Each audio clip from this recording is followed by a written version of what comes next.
और इस 12 ज्योतिर्लिंग की अंतिम कथा जो है विश्वेश्वर महादेव की कथा है। वह औरंगाबाद के जिले में स्थित है। वहाँ से कुछ दूरी पर है, करीब 30 से 35 किलोमीटर की दूरी पे। अच्छा साधन है, महाराष्ट्र में ही है। और भगवान के भक्त के नाम से यह शिवलिंग का नाम स्थापित हुआ है। अच्छा 12 ज्योतिर्लिंग में आप ये कथा सुनी होगी, जानते भी होंगे कि 12 ज्योतिर्लिंग मात्र एक ज्योतिर्लिंग जो काशी विश्वनाथ का है और स्वयं भगवान का नाम है। बाकी हर जगह 12 ज्योतिर्लिंग में 11 ज्योतिर्लिंग अपने भक्तों को वर देखने के लिए धरती पर प्रस्तुत हुए हैं और भक्तों की कामना पूर्ति के लिए भगवान से 11 ज्योतिर्लिंग के रूप में उपस्थित हुए।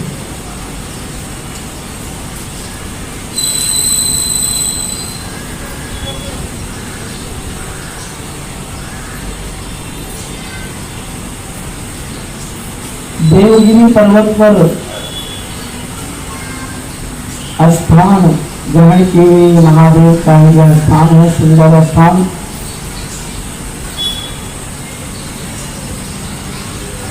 भारद्वाज कुल में उत्पन्न हुए एक ब्राह्मण जिनका नाम सुधर्मा था। सुधर्मा ब्राह्मण का नाम सुधर्मा था। उनकी पत्नी का नाम सुदेहा था। सुदेहा भगवान की भक्ति किया करती थी, परंतु अपने काम काज में सदैव लगी रहती, पति धर्म पालन करती। कई वर्ष बीत गए थे, उन्हें कोई पुत्र नहीं हुआ। धीरे धीरे समय निकलते गया। एक दिन उन्होंने अपने पति से कहा, सुधर्मा महाराज से, हे स्वामी, मुझे कोई संतान नहीं है और मैं चाहती हूँ कि आप दूसरा विवाह कर दीजिए। सुधर्मा महाराज ने कहा, हे देवी, भले मैं निसंतान मर जाऊं, मुझे कोई परवाह नहीं है, परंतु तुम्हारे रहते मैं दूसरा विवाह नहीं करूंगा, क्योंकि मैंने अग्नि के समक्ष आपके अलावा किसी और को अपनाने की कभी भी विचार नहीं किया है। ब्राह्मण थे, श्रेष्ठ ब्राह्मण थे, पत्नी को बार बार समझाते थे, परंतु पत्नी जिद में आ गई।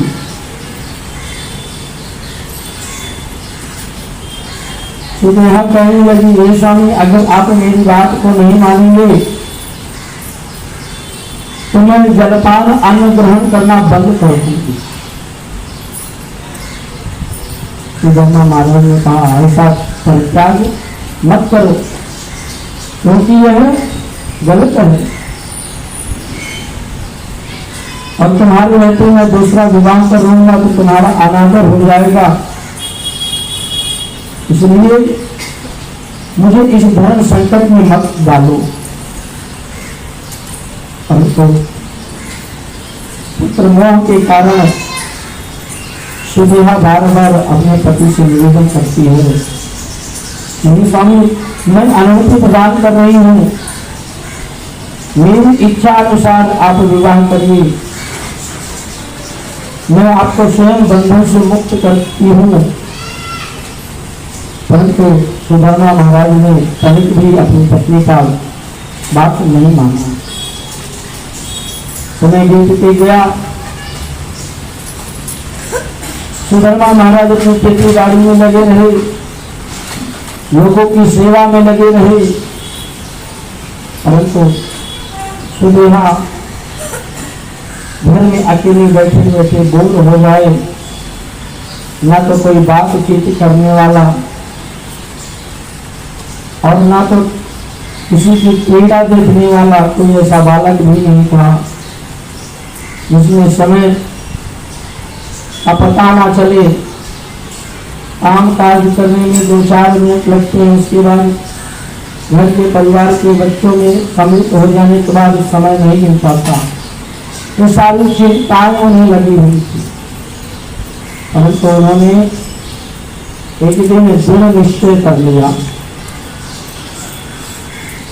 अन्न और जल का त्याग कर दिया। अन्न और जल का जब त्याग किया तो धर्मा महाराज जब पहुंचे और देखा कि सुदेहा की तबीयत खराब है, बीमार है, खटिया पे पड़ी है,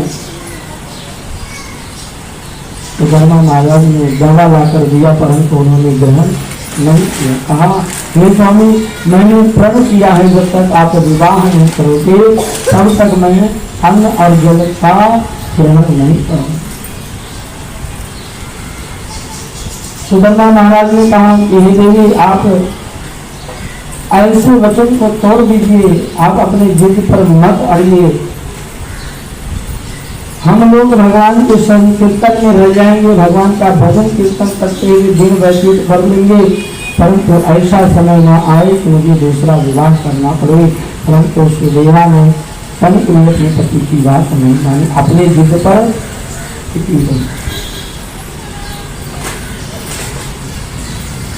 धीरे धीरे कमजोरी होने लगी, शरीर में शरीर कमजोर होती चली गई, सारा काम ठप्प हो गया।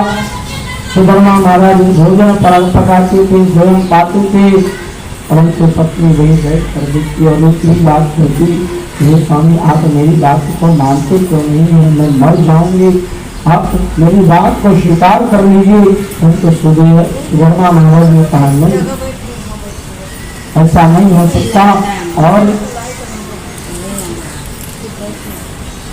बहुत लाख कोशिश नाना करने पर भी सुदेहा अपने जिद पर अड़ी रही। तो सुधर्मा महाराज ने कहा कि ठीक है, परंतु विवाह तो मैं करूंगा। कहीं विवाह होने के बाद जो पत्नी के रूप में हमारे पास आएगी वह तुमसे ईर्ष्या न करने लगी, जलन न करने लगी। तो दया ने कहा, हे स्वामी, उसकी चिंता मुझ पर छोड़ दो, मैं उसे पलकों पर बैठा कर रखूंगी, तनिक भी चिंता नहीं करने दूंगी, किसी प्रकार की कोई कमी नहीं होने दूंगी। आप शुभ मात्र मेरी यही बात स्वीकार करें। सुदेहा की बात को सुधर्मा महाराज स्वीकार करते हैं और सुदेहा की अनुमति अनुसार सुधर्मा महाराज का विवाह होता है। दूसरा विवाह, दूसरे विवाह में उनकी दूसरी पत्नी का नाम घुष्मा था। तो भगवान शिव की परम भक्त, नित्य प्रतिदिन भगवान शिव की आराधना किया करती, शुभ लक्षणों वाली थी, धार्मिक स्वभाव की थी, लोगों की आदर व्यवहार करने का उनमें आदत था, पति धर्म पालन करने का संयम था और परिवार को संग में ले चलने का धर्म था। समय बीतता गया, प्रसन्न चित्त होकर तीनों साथ में रहने लगे। समय बीतते बीतते एक दिन पता चला कुसुमा को पुत्र होने वाला है। सभी बड़े प्रसन्न होते हैं, उत्साह मनाया जाता है। और सुदेहा स्वयं आरती उतारती हैं और दोनों बहन की तरह रहने लगी। और सुधर्मा महाराज को पुत्र रत्न की प्राप्ति हुई। पुत्र रत्न की प्राप्ति सुधर्मा महाराज को घोषणा के द्वारा हुई, परम आनंद को प्राप्त हुआ और मंगल गीत इत्यादि होने लगे, मिठाई पेड़े बटने लगी और सुदेहा उस बालक का देखभाल करने लगी। वह अपनी माता को वह बालक पहचानता ही नहीं था, अपनी बड़ी माता के पास ही रहा करता था। बड़ी माँ उसे हृदय से लगाकर बड़ा लाड प्यार दुलार करती थी और उसकी पढ़ाई लिखाई सब कुछ उन्होंने कराया। सुदेहा ने समय बीतते गया, पुत्र बड़ा हो गया, विवाह हुआ उसका। और जब विवाह हुआ बहू आई, तब तक तो ठीक चला। जो भुष्मा की दूसरी पत्नी सुदामा महाराज की भुष्मा, वह नित्य प्रतिदिन भगवान की सेवा कर शिवलिंग बनाती, भगवान की पूजा करती और तालाब में ले जाकर विसर्जन करती। उनका नियम था। और भगवान शिव का जप तप करके भगवान शिवलिंग की पूजा करके दिन बेचती थी। बहू आई थी, बहू को कहीं न कहीं से पता चल जाता है कि सुदेहा मेरी बड़ी माँ है और मेरी सासू माँ तो भुष्मा है। और उसके मन में ये परिवर्तन आ जाता है, मेरी सास भुष्मा है। और वह उसी तरह से व्यवहार करने लगी सुदेहा के साथ में। पुत्र नहीं होने के कारण से उन्होंने विवाह कराया था। बच्चे का लालन पालन सब उन्होंने बहुत अच्छे ढंग से कर रखा था। यहाँ तक कि बच्चा भी हो जाता था तो मेरी माँ कौन है, वो हमेशा सुदेहा के पास ही जाता था। परंतु जब बहू आई तो उसके मन में परिवर्तन हो गया और बहू के मन में जब परिवर्तन आया, वह अपनी सास भुष्मा को मान देने लगी और अपमान की निगाह से भुष्मा सुदेहा को देखने लगी। सुदेहा को बड़ा कष्ट हुआ। मन में विचार किया कि जिस बालक के लिए मैंने अपने पति का दूसरा विवाह कराया, आज वही बालक की बहू मुझ में और अपने सासू में कितना परिवर्तन करती है। अंतर करती है।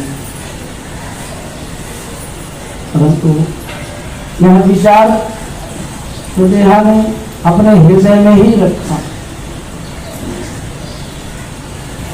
समय बीतते गया,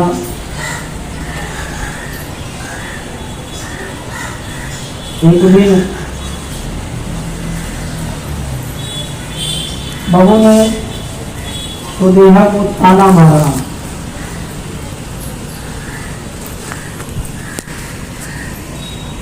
बहू को पुत्र हुआ और जब वह पुत्र सुदेहा खिलाने के लिए लेके जाती है, गोद में लेने के लिए जाती है, तो सुदेहा से कहती है तुम मेरे बालक को मत छोड़ो। सुदेहा बालक को ना छो, ऐसा सोचकर दंग रह गई और उन्होंने अपनी बहू से पूछा कि बहू तुम ऐसा क्यों बोलती हो?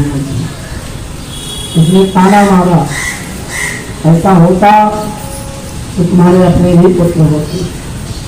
इतना बच्चे को खिलाने का जो भाव होता है, बहुत सारी माताओं को भाव होता है कि किसी भी बच्चे को दे देती तो गोदी में उठा लेती है। वही भाव सुदेहा के मन में भी था। वो बहू के बच्चे को देखी तो गोदी में उठा लिया, परंतु बहू ने ताना मार दिया और ताना मारते हुए कहा कि ऐसा होता तो परमात्मा तुमको भी एक संतान देता। तुम्हें बच्चा खिलाने का ज्यादा शौक है तो तुम्हें भी परमात्मा एक संतान देने का।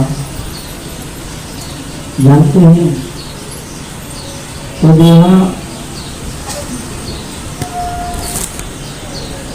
यह बात सुनकर असहन गई और उसने रात्रि में निश्चय कर लिया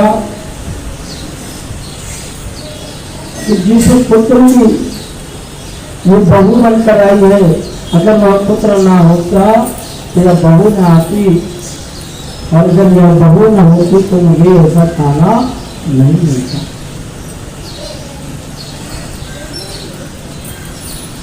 रात्रि भर नींद नहीं आई। आप ही जानते हैं जब कोई बात कह देता है तो मन में वह बात बन जाता है और वह कांख तब तक नहीं जाता है जब तक उसका समाधान न बन जाए। रात्रि भर विचार करते रहता है, उसमें करना चाहता है। जानते हैं सारे विचार का परित्याग करते हुए भगवान शिव के भजन में लगना जाना चाहिए, भगवान का स्मरण करना चाहिए और यह समझना चाहिए कि यह भी मेरे कर्म में लिखा हुआ था इसलिए मुझे इतना मिला, अगर नहीं लिखा होता तो नहीं मिलता। परंतु इस बात को सुदेहा समझ नहीं पा रही। बार बार वही शब्द वही कानों में गूंज रहे थे। चिंता ग्रसित रहने लगी और एक ही बात उसे समझ में आता, अगर पुत्र ना होता तो यह बहू ना होती, और अगर बहू ना होती तो मुझे ताना नहीं मारती। और यही शब्द यही चीज उसके दिमाग में चलने लगा। कुछ समय बीता, फिर बहू और सास में कुछ नोक झोंक हुए, परंतु दुश्मन को अभी तक कुछ पता नहीं है। वह तो स्वतंत्र है भगवान की सेवा में। उनका कार्य ही प्रातःकाल उठ जाना, स्नान करना और मिट्टी लेकर शुद्ध मिट्टी लेकर तालाब के किनारे जाकर बैठकर भगवान की शिवलिंग बनाना, उसमें दूध दही घी मधु शक्कर जल अर्पण करके भगवान की सेवा करके और पुनः उसे विसर्जन करके संध्या काल में अपने घर को चले जाना, यही नियम था। परंतु इधर सुदेहा के मन में अनेक प्रकार के विचार चलने लगे।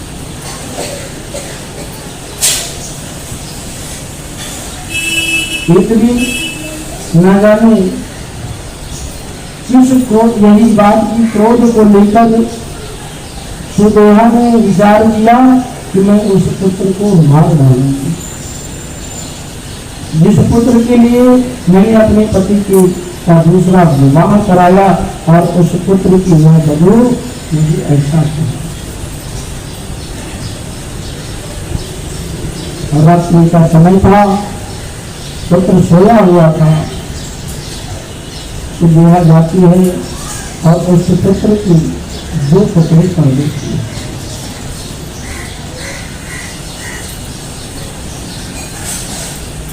दो टुकड़े में जब बांट देती है और तब समेट कर वह रातों रात उसी नदी के किनारे पहुंच जाती जहाँ दुश्मन भगवान शिव के शिवलिंग को विसर्जन करते और वही डाल दिया पानी में।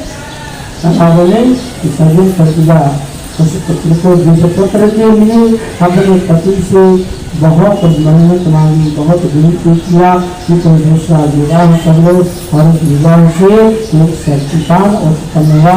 उस संतान को तुरंत सुदेहा ने मृत्यु को दे दिया।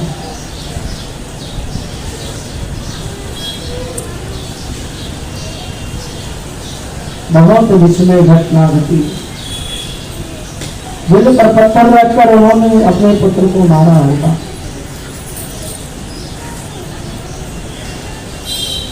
और मारकर जब वह नदी के किनारे विसर्जन करके वापस चली जाती है, रात्रि में पुनः आकर सो जाती है, परंतु नींद कहाँ लगी।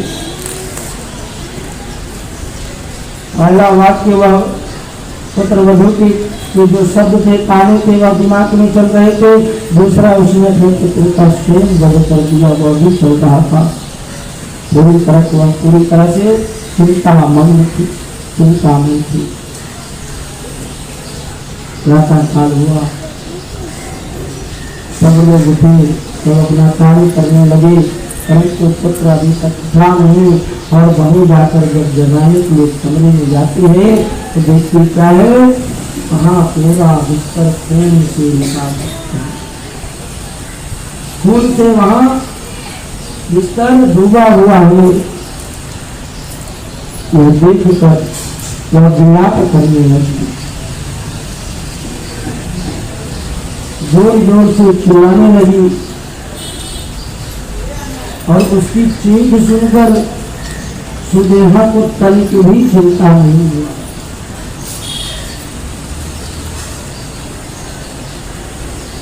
उनको प्रभु की आवाज सुनकर कुछ ही दूरी पे तालाब था।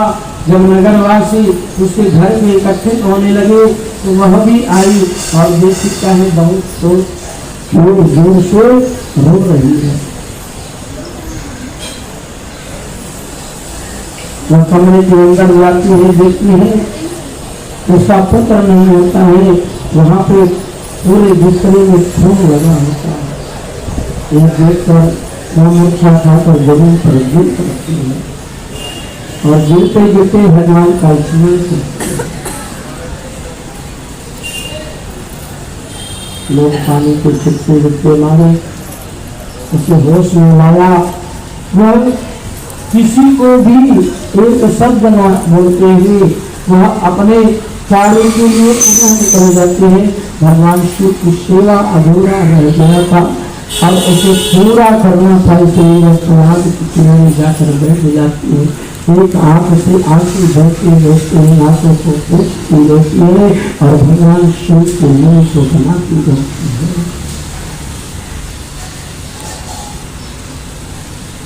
नेत्र से आंसू रुक नहीं रहे थे और हृदय में भगवान के प्रति प्रेम कम नहीं हो रहा था। और भगवान शिव लिंग बनाने के लिए वह मट्टी को जब साधना चालू किया तो आप समझिए उसके नेत्र की धारा जो अश्रु की धारा थी वह आगे से ज्यादा उस मिट्टी को गीला कर देती है। बड़ा ही यह दृश्य और यह कथा पढ़ने में बहुत ही दिल बहल जाता है। नेत्र से उसकी आग के से उसकी अश्रुधारा रुक नहीं रहे थे और वह धारा इतनी तेज थी कि आगे मृत्यु भूल गई, फिर भी भगवान का विचार मन से नहीं निकाला। ऐसे ऐसे करते करते वह भगवान शिव उतार के नीचे को तैयार करती है और उधर बहु चिल्ला रही है, रो रही है, सर को पीट रही है, परंतु सुदेहा को तनिक भी चिंता नहीं, वह मन ही मन प्रसन्न हो रही है। जानते हैं मनुष्य बदला लेने का विचार करता है, परंतु आगे का विचार नहीं कर पाता कि आगे क्या होगा, कैसे होगा। जो दुख हम दूसरे को देना चाहते हैं वही दुख तो हमें भी कभी न कभी प्राप्त हो सकता है, परंतु सुदेहा को इस बातों के लिए प्रमुख भी चिंता नहीं है।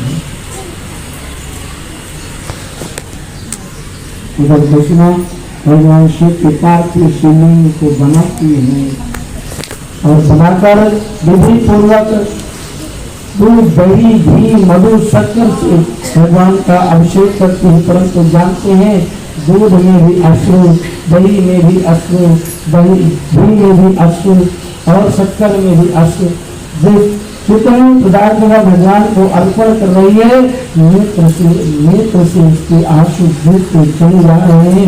मन अपने का नाम नहीं ले रहे हैं और मन भगवान पर लगा हुआ है।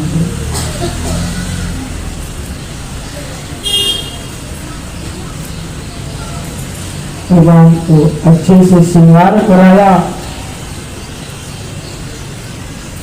श्रृंगार करा के भजन कीर्तन किया।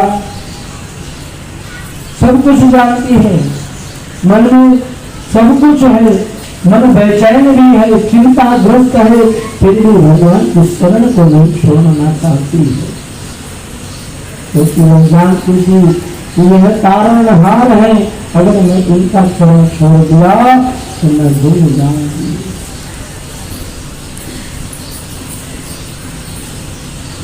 ये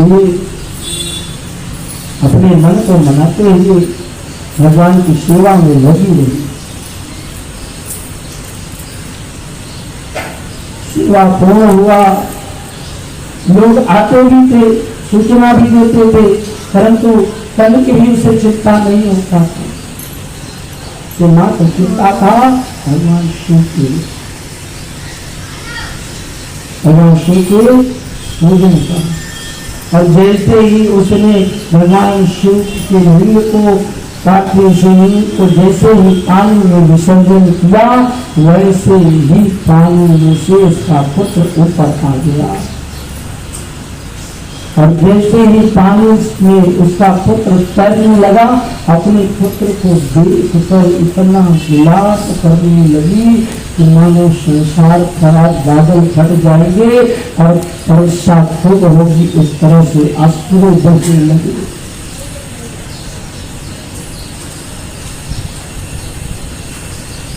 जैसे ही भगवान शिव के पार्थिव शिवलिंग को विसर्जन किया, वैसे ही जब अपने पुत्र की धड़ को देखा तो विलाप करने लगी और मन ही मन में भगवान शिव से प्रार्थना करने लगी। तो वो कई वर्षों की तपस्या का फल आज आपने मुझे प्रदान कर दिया, मेरे पुत्र की दिव्य शरीर जो अब शरीर है, आधा शरीर, आधा कटा हुआ शरीर आपने मुझे प्रदान किया।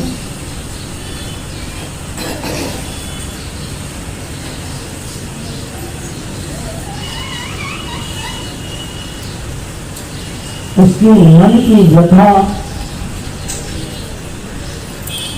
इतना कठोर बना देता है मनुष्य को शिव भक्ति में, कि जिसकी व्याख्या से पुराण कहता है कि वह माँ अपने पुत्र को देखकर कितना विलाप किया होगा, वह वही माँ जान सकती है जिसके पुत्र को तन की चोट लगने पर वह कितना दर्द करती है। क्योंकि आपके पुत्र को अगर कहीं चलते चलते पैर में भी ठोकर लग जाए, खून निकलने लगे और घर को लौट कर आए, उसे देख कर तुरंत माथा पकड़ के लिए कैसे हो गया। और आज वही शिव भक्त अपने पुत्र को आगे शरीर में बटे हुए देखकर उसकी माँ की करुणा कैसी हुई होगी, आप स्वयं समझ सकते हैं।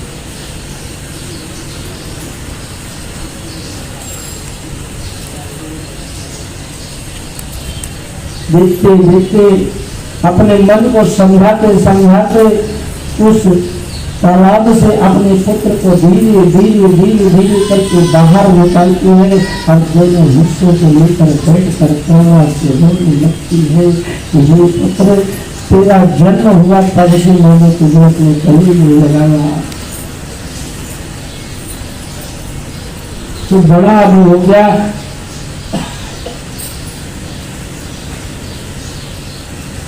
परंतु बड़ा हो गया फिर भी मैंने तुझे लाड नहीं किया, दुलार नहीं किया। और आज परमात्मा के मृत्यु के बाद मेरे मन की करुणा को जगा रही है। अनेक प्रकार से वह विलाप करती है।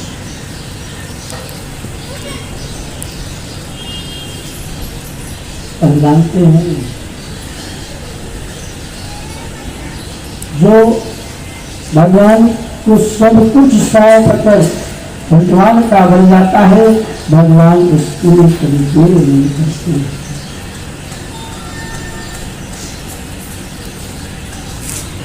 उसी जगह से जैसे ही वह विलाप करने लगे अपने पुत्र को गोद में लेकर महाकाल स्वरूप धारण करके भगवान से विराजमान होकर आ गए। और उन्होंने भगवान शिव ने कहा, हे कुसुमा, आज तेरे पूजन का पूर्ण दिवस था, इसलिए मैं तुम्हें दर्शन के लिए ले आया हूं।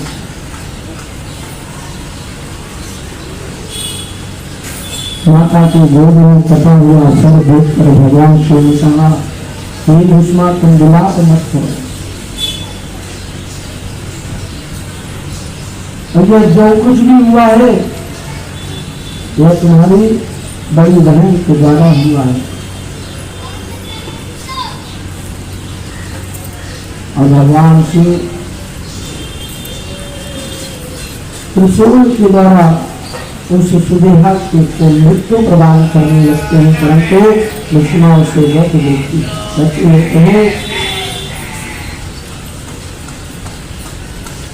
अब तो जो होना था वह तो हो गया, परंतु मैं अब नहीं चाहती कि मेरे घर में दूसरा कोई मृत्यु को प्राप्त हो। और वह मेरी बड़ी बहन है, बड़ी बहन के समान है, मैं उन्हें दंड नहीं दिला सकती। आप उनको दंड मत दीजिए। भगवान शिव प्रसन्न हो जाते हैं। जानते हैं जब भक्त किसी के लिए बुरा नहीं चाहता तो परमात्मा उसका कभी बुरा नहीं कर सकता है। और भक्त का ढोंग करके भगवान की भक्ति करते करते किसी के बारे में अगर विचार मात्र अगर आ जाए, किसी का दुर्व्यवहार करने के लिए मन में विचार आ जाए तो भगवान की उसकी सारी प्रतिष्ठा का हरण करेंगे। जितना भी वह जप तप यज्ञ अनुष्ठान पूजा जप दान करके जितना भी संग्रह किया अपना पुण्य सब कुछ उसे भगवान छीन लेते हैं। मन में विचार मात्र आ जाने से किसी के प्रति द्वेष का।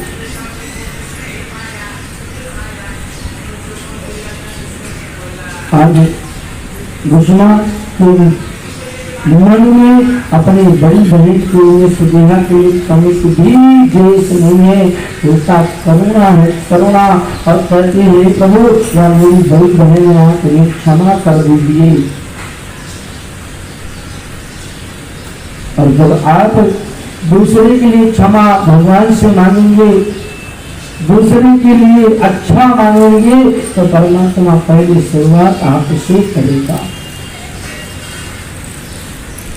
परमात्मा शुरुआत आपसे करेगा।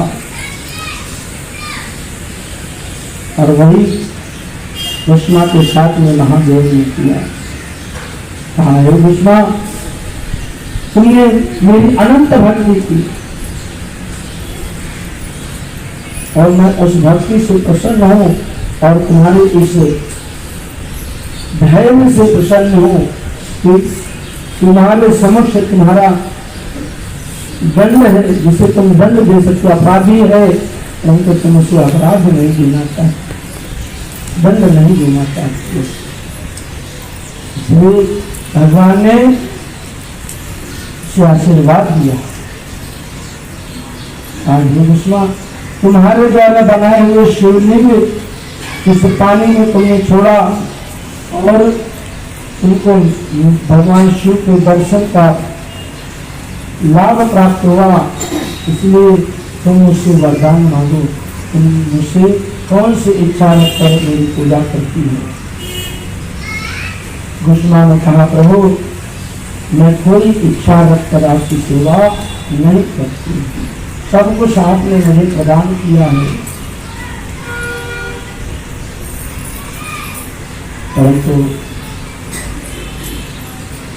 पुत्र गोद में था।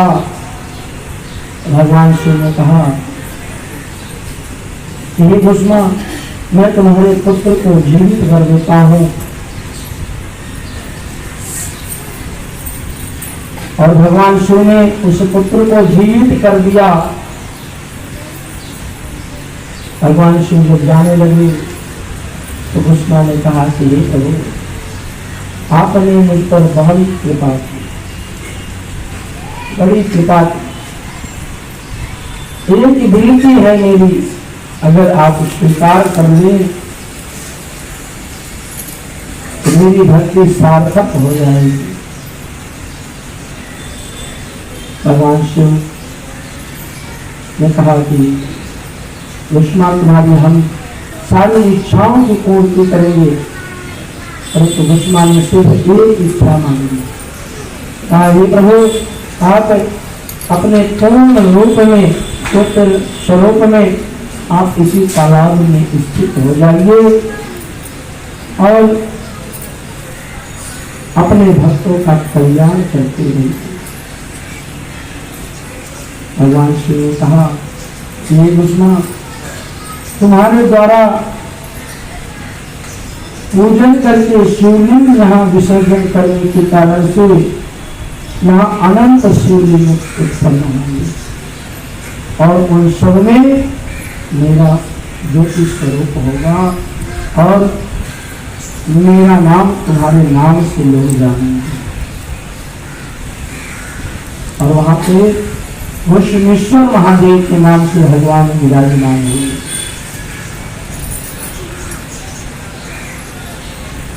जब वह अपने पुत्र को लेकर आती है, साथ में घर से बहू देखती है, प्रसन्न हो जाती है और प्रसन्न के कारण से वह हंसने लगती है और तब जाकर सुखिया को लज्जा आती है और उसे प्राप्त होता है, मैंने अपने जीवन में सबसे बड़ा, सबसे बुरा कार्य किया है। वह जाकर घुष्मा से, अपने पुत्र से, अपने पति से, अपनी बहू से क्षमा याचना मांगती है और भगवान शिव की सेवा हेतु उसी तालाब के किनारे आजीवन बैठकर प्रतिष्ठा करने की विचार बनाती है। भगवान शिव के स्वरूप का दर्शन मात्र मोक्ष को प्रदान करने वाला है।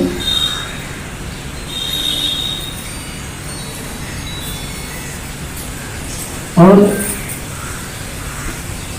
ज्योतिर स्वरूप में महादेव पूर्ण रूप में यहाँ विराजमान हुए, पापों से मुक्त करने वाले और मोक्ष प्रदान करने वाले, अभय दान देने वाले और पुत्र की कामना करके जो भी श्रावण मास में वहाँ घुष्मेश्वर जाकर भगवान शिवलिंग की पार्थिव शिवलिंग बनाकर पूजा करके धूप दीप नैवेद्य करके विसर्जन करता है, भगवान शिव से पुत्र रत्न की प्राप्ति का वरदान प्राप्त करते हैं। बोले घुष्मेश्वर महादेव की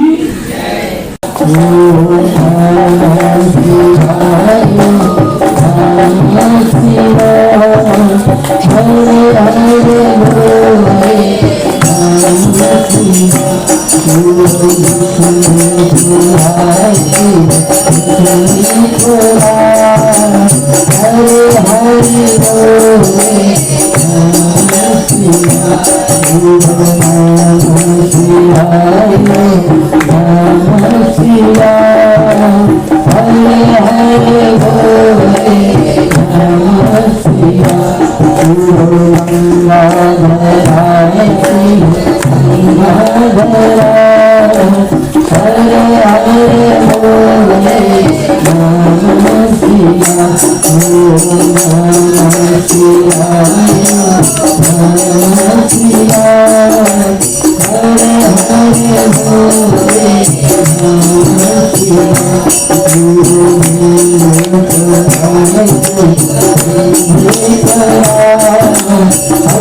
हरे बोले नमः शिवाय।